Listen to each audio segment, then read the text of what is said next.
Now today, Kamala Harris sat down with good friend and arguably America's most famous television host, Oprah Winfrey. And yes, ladies and gentlemen, it was as sickening as you'd imagine. The real measure of the strength of a leader is based on who you lift up. And it's important for us absolutely to articulate that. You know, majority of young Americans, 18 to 34, say that the cost of living is their top issue ahead of the election. Let's take a look. Groceries are extremely expensive right now. I don't understand how people are affording life right now. By a long shot, her tax plan is phenomenal. No glaze. Kamala Harris just delivered her new economic plan, and boy, oh boy, is it good for small business owners. You guys, Kamala Harris is going to announce tomorrow a $25,000 tax credit for first-time home buyers. Now, we didn't just get this off the internet afterwards. This was part of the Oprah special. Now, she did her usual thing as well, of course, pointing out the complete obvious. And I look around at these screens, Oprah, I look at who's in the room, and this is America. This is America. Yes, it is America. Now, Oprah made the unintentionally very powerful, I thought, point that something about Kamala changed drastically when Joe Biden withdrew. This was Kamala's response to that. You know, we each have those moments in our lives where it's time to step up. Time to step up. Time to step up, you know? Yeah, see, I reckon the time to step up might just have potentially been 3.5 years ago when she became the vice president. I mean, better late than never, absolutely. And at least some in the audience were willing to ask proper questions. What would be your specific steps to strengthening the border? Oh my God, he asked about the border. She's the border czar and the seating vice president. What in... I mean, that ain't what I would have asked, but oh my God. So it's a wonderful and important question. You know, my background was as a prosecutor. Yes, Kamala, we know. She went on to blame Trump. That was her answer. Now, when she was asked about what she would specifically, and that's key because people keep saying specifically because she doesn't give specifics, what she would specifically do to bring down the cost of groceries, she again spoke about being brought up by a hard-working mother. You could not make this stuff up. Now, I promise I won't force you to sit through much more, but stay with me. When the middle class is strong, America is strong. Amen to that. Amen to that. No, I agree completely. So why isn't it already after nearly 4 years in power, Kamala? Now, young sexual assault victim Hadley Duval was there. Now, she is a young woman who was raped by her stepfather as a child. Horrific. At age 12, I took my first pregnancy test, and it was positive. I saw the whole speech and I couldn't believe that part. I was like, God, I mean, to think that this young girl was raped by her stepfather and pregnant, and I don't know if she had an abortion or not. They don't really go too much into that part, but just that happened and that they got her on the show here when Kamala should be able to think of something that really, really good happened to somebody as a result of one of her policies or Biden's policies, and she could take credit for it. But instead, she's sitting there talking about a rape victim and basically pushing the abortion fight harder than they... I think they should just chill, you know, speak on abortion reasonably, but it just sounds like some kind of psycho obsession. And that's all that we hear. Freedom, freedom, freedom. I believe that the country feels the way the country feels about abortions. Nothing that's going to ever change that. And there's always going to be a significant amount who oppose it and who support it. But she's just like turning into a lunatic on this issue. That's all you hear. Is getting a little old. And I'm not trying to be, disrespectful to the topic of abortion, but they're just pushing it down your throat to the point of where it really is getting old. Hadley is here. Stand up, Hadley.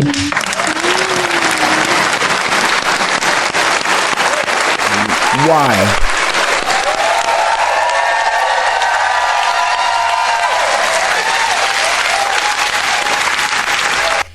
you know, when they have all these stars, Meryl Streep and all these folks coming out, rich multi-millionaires endorsing Kamala Harris, do they endorse because they're afraid that their money is going to be disrupted or their life that they're living and they're just looking for comfort?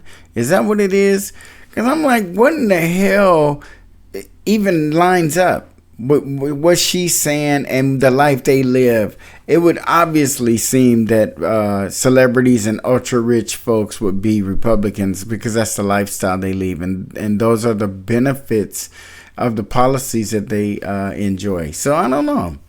It's just strange to me that all these Democrats really be pulling for, all these celebrities pull for Democrats real hard. And I'm wondering, are they just trying to shoo us down a lane to get our votes to keep the safe, or what they consider to be the safe folks in the House, and tend to oppose the Republicans? But there is a significant amount of celebrities and rich people who are Republican supporters. So I guess that's not 100% true.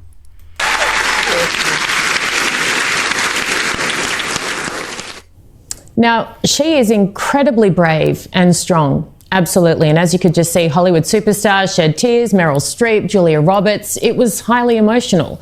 And of course, it was used to highlight the eradication of Roe v. Wade and abortion rights being handed to each state. But I don't know the answer to this, but did they invite any other young victims of crime, of rape, families of people murdered, or those families who have been hurt or lost loved ones because of, I don't know, out of control crime, illegal immigration, global conflicts that may have started due to American weakness, so many lives lost, tragedies that can be directly linked to her administration? No, of course not. Make no mistake about it, this was a commercial. It was an ad disguised as an interview. This is going to be won by a field margin. It's on us to roll up our sleeves and do the work. Let's make phone calls and knock on doors. Go to go.kamalaharris.com to join this people-powered movement.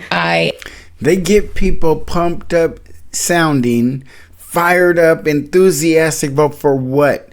What is Kamala's message that's got people so hyped up? Oh, because we have Kamala to vote for instead of Trump. He's a horrible candidate. We get it. But you're going to have to do better than that. You're going to have to come in with some accomplishments of your own, especially being the incumbent. You're sitting there as a seated vice president. One of the huge issues is immigration, and you were put over the border, and someone just asked you a question about the border, and you talked about your time in California. You should have been able to reflect directly and currently on what's going on with the border, because that's your little wheelhouse. That's what Biden gave you to do. That's what I thought. I'm kind of confused now. You are acting like you're not the seated vice president for some reason, and all this underdog talk. I am a mother of 2 kids. This is their first chance to vote in an election, and I couldn't be more excited for them. And I love Julia Roberts as an actress. I think she is divine. But even some of the best actors in the world could not disguise the reality. Have a look at this. I want people to say, oh, you're American? And not, oh, how's it going over there? Julia, Kamala's currently in power. She's been there for over 3 years, so she clearly hasn't managed to shift that attitude. Now, it went on, and always credit where it's due. There is one thing I do agree with Kamala on, and that is gun control. Look, I think for far too long on the issue of gun violence, some people have been pushing a really false choice to suggest you're either in favor of the Second Amendment or you want to take everyone's guns away. I'm in favor. I'm and sorry to cut you off, second lady or first lady or whatever the vice president is called. But, I look at it like this, you guys. If you have a gun and you're a law-abiding citizen, the chances of you shooting someone will probably be if there's a break-in in your home. Most normal, sane Americans don't, no matter how heated situations get in their home, most people will not resort to the use of a firearm to settle domestic situations. So having a firearm in the house, most firearms is no issue. The police are the ones running around with these semi-automatic rifles, which they got to meet what was going on in the streets, and it's just out of control. Now, I don't think we can put the genie back in the bottle, but what we should be working on is trying to get these guns off the street. And a lot of rhetoric, somebody who don't agree with a assault weapons ban opposed to a person who does. We still keep having the shootings in the schools. We keep having the shootings in public places, and a high rate of gun crime and death. And it's not only semi-automatic rifles, but I don't know, you guys. Maybe I'm a little critical of Kamala sometimes, maybe more than anyone should be. I'm trying to be a reasonable adult and not be some kind of fanatic. I've been called that when some people don't line up with my way of thinking, and they want to debate you on the you take Trump, I take Kamala. It's like, I don't have enough good things to say about Trump to take him in a debate, and I don't have enough good things to say about Kamala. And both things can be true, and they are both bad candidates. Both of them are terrible candidates. And she's in shock right now. Something that they talked about lightly came to pass, came to be.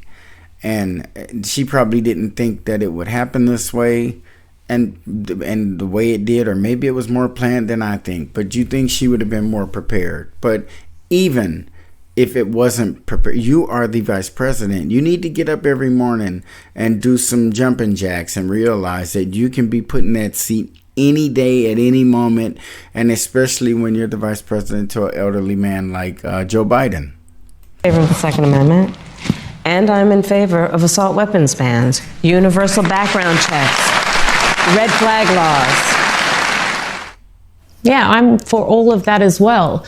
But her response, Ari owning a gun herself, was, well, let me play it for you. I'm a gun owner. Tim Walz is a gun. I did not know that. You say it every speech, and I'm sure you'll let us know Walz owns one too. If somebody breaks in my house, they're getting shot. Yes, I hear that. I hear that. Probably should not have said that. But those are the kind of things she probably does need to say. It's not scripted, it's off the cuff, and it seems genuine. When you just talking to somebody and they say, hey, are you? You'd be like, hell no, I'm not against gun. I got one, and if somebody come in my house, I'm going to shoot. You know, let them know, get a little animated and break your character.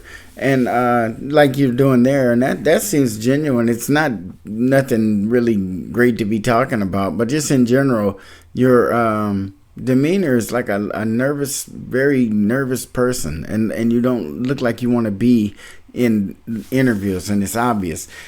And to appease people who've been saying you need to be in interviews, you do a sit-down infomercial with Oprah, and she pretty much walks you through and makes sure you don't get asked anything difficult.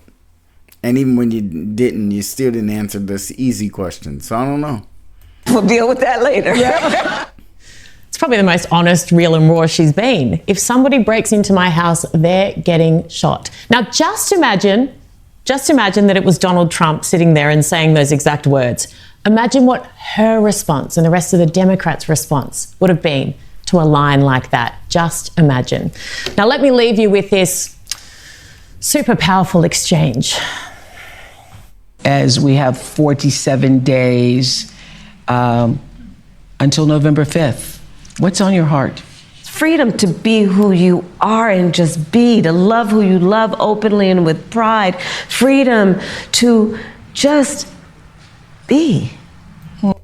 She talks like she just smoked a joint. How can you be that unspecific when you're winding down your infomercial with Oprah and she's asking you kind of like, all right, this is your shot. You can, at the end of an interview, they give you the opportunity. Is there any more questions you'd like to ask? Or is there anything that we didn't ask you that you'd like to go over? This is it right here. This is that opportunity. And she just went like talking about what? Yeah, I don't think Oprah had any idea what she meant. Yeah. I tell you what, you guys, we're not gonna get any good press out of this. I really hope she loses, just because even we must all admit Trump was entertaining. He was always saying or doing something crazy. Although no one wants their country flown by a crazy president as a pilot, I get it, but I don't think Kamala Harris is going to be much different, and I don't. She kind of reminds me of the press secretary, Jean Pierre, the press secretary. That's how Kamala talks. Just says things that mean no. Like everybody in the room's looking around, like why did she say that? Nobody asked a question that would even come close to that response. And I get that out of those two, and it's embarrassing to me too to see so many black female faces all over the place in this administration. And it just seems like that was Joe Biden's answer to us. Just, here you go. You know, I mean, they're not allowed to work for us. They're not allowed to advocate for us, but you give them jobs in your administration. I just think that's some terrible stuff. And there's so much that needs to be addressed in this administration. We're going through sit-down press conferences with Kamala Harris, and she's not bringing up the war in Ukraine, the war in Hamas. She's not bringing up some of the situations that are going on in Africa. She's not talking about the border. She should talk about that border at length and in detail so that people know she knows what she's doing. And even though we know what the result is of her last 4 years down there, she could very easily spin it in a way where we might be a little more tolerable, or she could get some help from her boss, Joe, and he could take some blame. He ain't running for nothing. He got nothing to lose.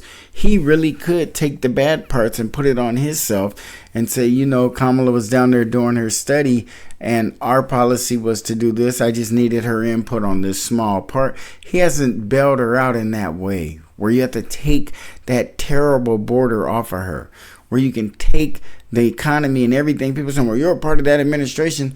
He needs to make her look like she was busy doing something else. And it has to be something else that turned out good. I think, she's being a little evasive, and she's going to have to open herself up. And I mean, she's not going to win the election, folks. I mean, that's the bottom line. It's just not going to happen for her. Everybody's talking about Trump losing votes, but she is as well. And she's losing votes that were being taken for granted. Most of the things that she's taken for granted are coming back to bite her hard. The Teamsters, by the way, had a meeting with her on Monday, and they did come back on Wednesday, and their decision was not to endorse either candidate. So they won't be endorsing Trump or Kamala, and their reasoning is their membership voted, I think, close to 60% for Trump, and like in the mid-30s for Kamala. And you know, as a labor group, they don't endorse Republicans. So they decided just to stay neutral and not endorse either. And that's pretty damn bad when you, Kamala Harris, a seated president, can't win an endorsement from a labor group. The other labor groups, the other major labor groups in the country endorsed, but they endorse anyway. And they are not endorsing based on a vote from their membership. The management, the higher-ups down there, the leadership down at that union hall is the ones who's making the voting decision of who they endorse.